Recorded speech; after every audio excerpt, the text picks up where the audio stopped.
السلام علیکم۔ پروگرام آئینہ کے ساتھ طاہر احمد بھٹی آپ کی خدمت میں حاضر ہے۔ آج سے 2 سال پہلے کسی بات سے فلیئر اپ ہو کے کہ یار یہ کیا تماشا ہے، یہ کیا بکواس کر رہے ہیں، کیوں یہ اس طرح مطلب جو منہ میں آتا ہے وہ بک دیا جاتا ہے، اور ان کو قطعی طور پر جھوٹے لوگوں کو قطعی طور پر بددیانتی کے ساتھ اور بددیانتی کے اوپر بنیاد رکھ کے اپنی عمارت اٹھانے والوں کو جواب کیوں نہیں دیا جا رہا۔ تو جب وہ اس مولوی الیاس چنوٹی کی میں نے کوئی واہیات قسم کی گفتگو تھی، وہ سنی، کرونا کے دنوں کی بات ہے، تو جو فون سامنے تھا، سامنے ٹیبل پہ گلاس پڑا تھا، گلاس کے ساتھ میں نے اس کو چپٹے رخ پہ رکھ کے رخ پہ تو بات کرنی شروع کی، اور وہ بات 15-20 منٹ میں 22 منٹ میں وائنڈ اپ کر کے تو میں نے اپلوڈ کر دی اپنے اس پہ یوٹیوب چینل پہ۔ اور چینل کیا تھا، بس اس کا آئینہ ابصار کا، چونکہ ویب سائٹ چل رہی تھی پہلے سے، آئینہ ابصار نام سے ایک کتاب بھی چھپی ہوئی تھی، تو یعنی کتابی شکل میں ایک ایڈٹ کی ہوئی میں نے 2001 میں جب چھاپی تھی، تو اسی وجہ سے اس کا یوٹیوب چینل بھی بنا تو ہوا تھا، لیکن اس پہ لوگ تھے کوئی 100 ہوں گے یا 110 ہوں گے۔ تو وہ اپلوڈ کی اور وہاں سے بات چل پڑی، اور اسی جگہ سے جو ابتدا کی تھی اس کو آج اللہ تعالیٰ کے فضل سے سوشل میڈیا پر اور یوٹیوب پر ملا کے دیکھا جائے تو کوئی 20,000 کے قریب لوگ ہیں جنہوں نے اس کو سبسکرائب کیا ہوا ہے، جو فالو کرتے ہیں، دیکھتے ہیں کہ کیا چل رہا ہے، کیا ہو رہا ہے۔ اس میں ہر مکتبہ فکر کے لوگ ہیں، ہر طبقے سے ان کا تعلق ہے، ہر سوشل اور ریلیجس اور اکنامک بیک گراؤنڈز کے لوگ اس میں موجود ہیں۔ پھر ابتدا میں وہ میرے جو بہت قریبی جاننے والے دوست تھے، وہ چونکہ جانتے تھے تو انہوں نے کہا کہ نگ چرے چلے گا کم، ظاہر ہے کہ اس کی طبیعت میں جو سیلانی پن ہے تو بس 2-4-10 ویڈیوز کے بعد پھر بیٹھ جائے گا یہ ابال۔ اور میں نے ان کو چیلنج اس لیے نہیں کیا کہ میں بھی جانتا تھا اپنے آپ کو کہ میرے میں کوئی ایسی کنسسٹنسی نہیں ہے، نہ ہی مجھے کوئی بہت زیادہ کمیٹڈ اور اس طرح جو اچھے جو القابات دیے جاتے ہیں ان میں سے مجھے کسی کا دعویٰ نہیں ہے۔ تو یہ تھا کہ ہر گفتگو کرنے کے بعد اللہ تعالیٰ سے یہ استمداد ہوتی تھی کہ یا اللہ اگر تو چاہے گا تو پھر یہ ہوتا رہے گا بات۔ ہاں البتہ یہ ہے کہ میں گفتگو اور بات کرنے سے پہلے اپنے اندر کنگھی پھیر کے دیکھ لیتا ہوں، اپنے اندرون میں پوری طرح،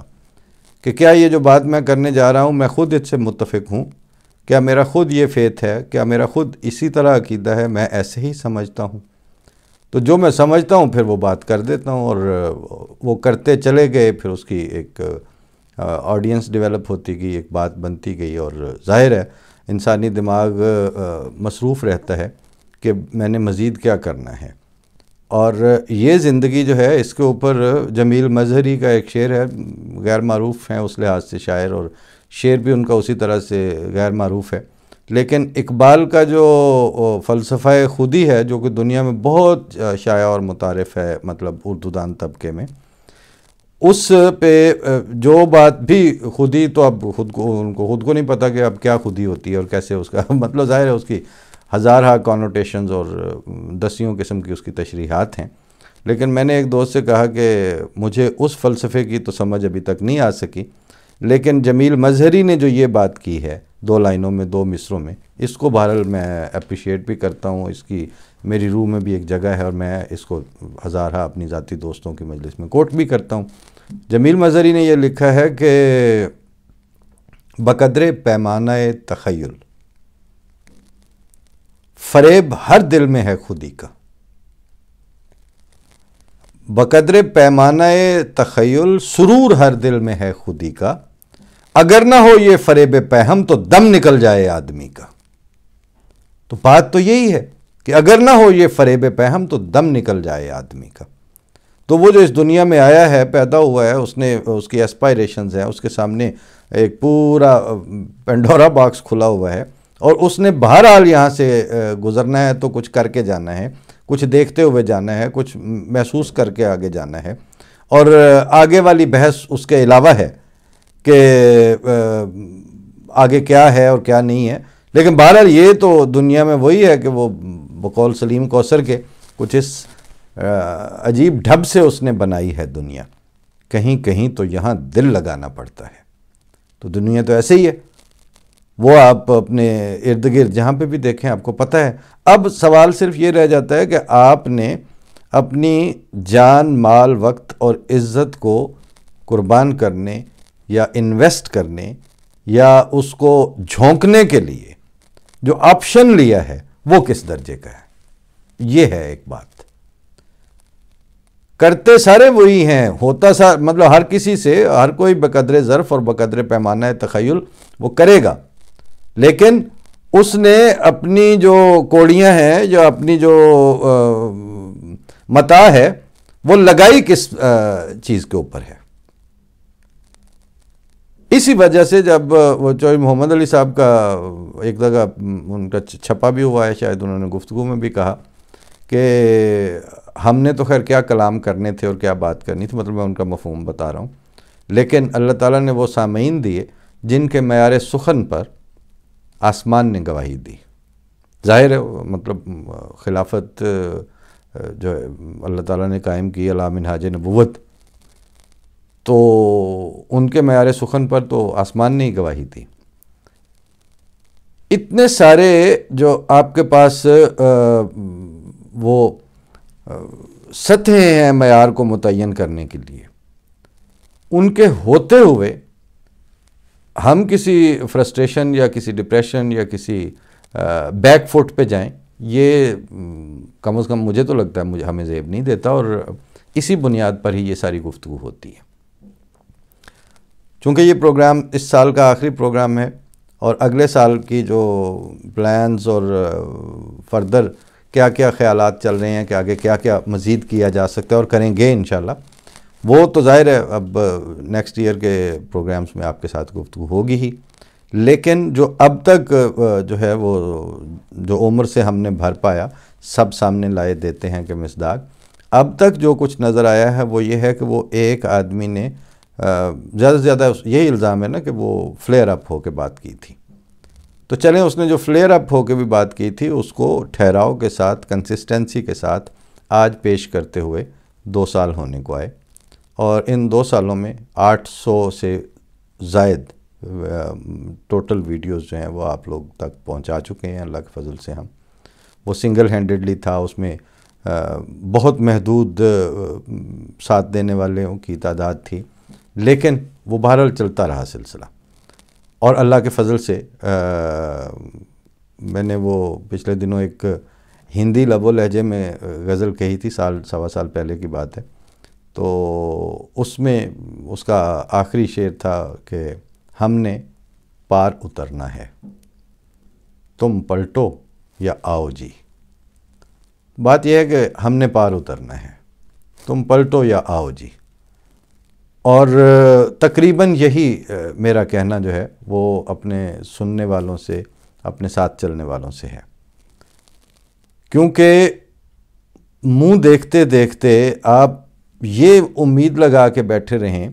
کہ آپ کے لیے لوگ آ کے بات کریں گے، کسی نے آپ کے لیے بات نہیں کرنی، وہ آپ نے خود کرنی ہے. لوگ آپ کو اپنے بنائے ہوئے جو انہوں نے کسی بھی وجہ سے پلیٹ فارم بنائے ہوئے ہیں وہ آپ کو کیوں دیں گے؟ آپ نے اپنے پلیٹ فارم خود کریٹ کرنے ہیں. اسی حوالے سے پچھلے سال میں کچھ دوستوں نے بڑی شدت سے یہ بار بار ٹیلی فونیکلی جب بھی ان سے بات ہوئی تو انہوں نے ایک تجویز یہ دی جس کو میں سنتا رہا، خیر یہاں ذکر نہیں کیا، لیکن ان کا اصرار یہ تھا کہ یہ بہرحال ایک کہی ہوئی باتیں ہیں، کسی نے سن لی، وہ آ گئی ہوگی. سوشل میڈیا کی تو وہ ہے نا، ڈاکٹر پرویز پروازی صاحب نے آن ایئر کا ترجمہ برباد کیا تھا. بعد ہوا کو کہتے ہیں، بر اس کے اوپر. تو انہوں نے کہا آن ایئر تو ہے وہ تو پھر برباد ہی ہوتا ہے. مطلب برباد فارسی کا لفظ میں تو اور مطلب ہے، لیکن ادروائز تو وہ بس آئی گئی بات ہی ہے. ٹھیک ہے، اس وقت اس کو بعض ریفرنسز کے طور پر قبول کیا جاتا ہے، لیکن ان دوست کا کہنا یہ تھا، ایک نہیں ایک سے زیادہ تھے، کہ اب یہ ساری جو اب تک گفتگو ہوئی ہے ان ریبٹلز کو، ان رد عملز کو، اور ان مختلف قسم کی جو آپ نے مباحث اٹھائے یا بات کی یا جوابات دیے، اس کو لائبریری ورژن کے طور پر ڈاکومنٹ ہونا بہت ضروری ہے کہ یہ جو پچھلے 2-3 سال تھے ایک تبدیلی گورنمنٹ کے، اس میں تو بطور خاص سی حد ہوئی نا، تو اس سنب کرنے، چپ کرانے اور زپ لپٹ جو ہے ماحول کریٹ کرنے کے دورانیے میں جہاں سے بھی بات پہنچی اور ہر کوارٹرز تک پہنچتی رہی،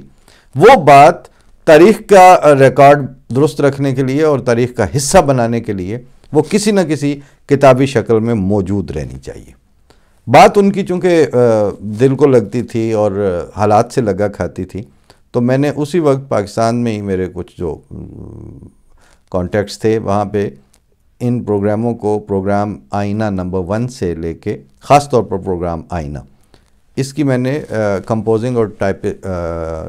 ٹائپنگ کروانی شروع کر دی، اور اب اللہ کے فضل سے میرے پاس وہ کوئی 150 پروگرام، کل آج 300واں پروگرام چل رہا ہے، یعنی پچھلا پروگرام 299 تھا، اب تک یہ 300واں پروگرام چل رہا ہے آج جو آخری پروگرام ہوگا 2022 کا۔ تو گویا 2022 تک جو ہم نے 300 پروگرام کیے ان میں سے 149 تقریباً 150 پروگرام ٹائپ ہو کے میرے پاس آ چکے ہیں، اور اب اس کے اوپر میں مزید کچھ اہل علم دوستوں سے اس کی ایڈیٹنگ، اس کو پروف ریڈنگ اور ان چیزوں پہ مزید کام کر رہا ہوں، اور خیال یہ ہے کہ آئینہ ابصار پبلیکیشن ہی کے پلیٹ فارم سے اس آئینہ کو کتابی مجلد شکل میں پہلی جلد آ جائے یا ایک پہلی کتاب آ جائے، جو پاکستان میں جو ہمارے پبلشر دوست ہیں زاہد کاظمی صاحب، انہوں نے کہا کہ کم از کم 300 لائبریریوں میں تو پھر میں نہیں رکھوا دوں گا، خیر ہے دیکھی جائے گی، اور ظاہر ہے اس کو پبلش ہونا چاہیے کہ یہ آپ کے میرے کالم تھے، پروگرام تھے، یا آپ کی گفتگو تھی، آپ کی اوپینین تھی، کسی نہ کسی جگہ اس کو موجود رہنا چاہیے، ورنہ یہ آن ایئر یا برباد کے کھاتے میں نہ چلی جائے۔ تو ہم نے بہرحال اس پہ بھی کام شروع کیا، اللہ تعالیٰ توفیق دے اور مواقع باہم پہنچائے، تو خیال یہی ہے کہ جو بات یہاں سے ہو چکی ہے وہ کسی ڈاکومنٹڈ فارم میں لائبریری میں رکھنے والی مجلد کاپی، ہارڈ کاپی کی صورت میں بھی، اور جب ایک دفعہ وہ تیار ہو جائے گی تو اس کی سافٹ کاپی بھی اویلیبل ہوگی، وہ جہاں استعمال ہو، ریسرچرز کو چاہیے ہو، کسی کو بھی چاہیے ہو، وہ اپنی جگہ پہ موجود تو رہے۔ ایک تو یہ پچھلے 1.5 سال میں جو تجویز تھی، جو اس کا آپ سے ذکر نہیں کیا تھا، وہ اب بتا دیا ہے، اور آڈینس میں اگر کسی سے کے پاس اس سے بہتر مشورہ، کوئی بہتر رائے ہو تو بھی ٹھیک ہے، نہیں ہو تو اس کی اپریسیشن، اس کی پینیٹریشن اور اس کو پھر اس کی ترسیل اور اس کو اون کرنا، وہ پھر انہی لوگوں میں ہے جو آپ ہیں، مطلب آپ سے بات کی تھی اسی کو ہم نے تدوین یا مرتب کرنے کا پروگرام بنا رکھا ہے اگلے سال میں انشاءاللہ۔ تو پچھلے سالوں میں سے 150 پروگرام جو ہے وہ ہم نے ٹائپ بھی کروا لیا ہے، یہ بھی ایک اپڈیٹ تھا۔ علاوہ ازیں زیادہ تر فوکس اب اس بات پر ہے کہ جن قوموں، لوگوں یا افراد کی انرجی ساری کی ساری رد عمل میں ضائع ہو رہی ہوتی ہے، وہ پرو ایکٹیولی اپنے پروگرام اپنی مرضی سے آگے نہیں چلا سکتے۔ تو اب اگلے سال سے یہ بھی ہے کہ رد عمل کی بھی ایک بس لمٹ ہے، اس حد تک بات ہو گئی سو ہو گئی، باقی ہم نے پار اترنا ہے، تم پلٹو یا آؤ جی۔ وہ جو آپ کے اوپر حملہ آور اور دانت پیستا ہجوم ہے، وہ نہ آپ کی مستقبل کے میں تقدیر اور مرتبے اور منزل کا فیصلہ کل کرنے کا مجاز تھا، نہ آئندہ کرنے کا مجاز ہوگا۔ اب آپ نے اپنی منزل کے تعین کے لیے کس طرح اس کو اپنے ہی ہاتھ میں رکھنا ہے، اور خدا تعالیٰ کے علاوہ کسی کو اس میں دخل اندازی کا مجاز اور اہل نہیں سمجھنا، یہ آپ کے طرز عمل اور رویے نے ظاہر کرنا ہوتا ہے۔ آپ زمین سے کر دیتے ہیں تو آسمان سے اللہ تعالیٰ کو تو کوئی مسئلہ ہی نہیں ہے۔ علیم صاحب کا ایک شعر ہے کہ مشکل ہے تو میری ہے، اس کے لیے مشکل کیا۔ تو جب اللہ تعالیٰ چاہے تو پھر کون روک سکتا ہے، اور لا راد لفضلہ کا بھی یہی مفہوم ہے، اور بلکہ انہوں نے بھی شاید کہیں سب کانشیس میں ایسی ہی چیزیں چل رہی ہوتی ہیں. تو اللہ تعالیٰ کے فضلوں کو کوئی روک نہیں سکتا، اور اب پٹاخے پھوڑنے کا ماحول آ گیا ہے، ٹائم ہو چکا ہے. تو آج ہم اپنے 2022 کے پروگرام آئینہ سے اجازت لیتے ہیں. 2023 کی گفتگو جب یہ سارا اپنی سوڈو سیلیبریشن سے نکل چکے ہوں گے تو پھر کل کسی وقت انشاءاللہ آپ سے بات ہو رہی ہوگی. فی امان اللہ. آپ کے لیے بہت سی دعائیں، نئے سال کے لیے بہت سی برکتوں کی نیک خواہشات، اور آپ کے لیے دعائیں، اور ہمارے لیے آپ سے درخواست ہے کہ اپنی دعاؤں میں ہمیں بھی یاد رکھیے. فی امان اللہ. فی امان اللہ. السلام علیکم.